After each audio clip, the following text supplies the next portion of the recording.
Hello viewers, welcome to my YouTube channel. আজ আমি আপনাদের জন্য নিয়ে আসছি নতুন একটি ভিডিও।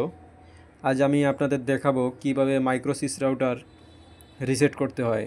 চলুন তাহলে দেখা যাক কিভাবে মাইক্রোসিস রাউটার রিসেট করতে হয়।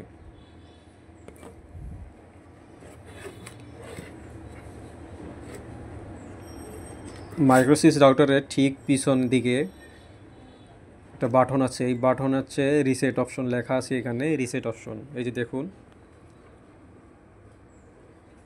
এই যে রিসেট বাটন। এই রিসেট বাটনে আমরা 10 সেকেন্ডের মতো চাপ দিয়ে ধরে রাখবো।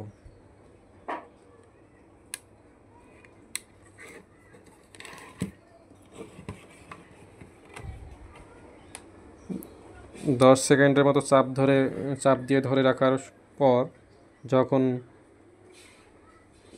রাউটারের সব বাতি জ্বলবে তখন আমরা বাটনটা ছেড়ে দেব।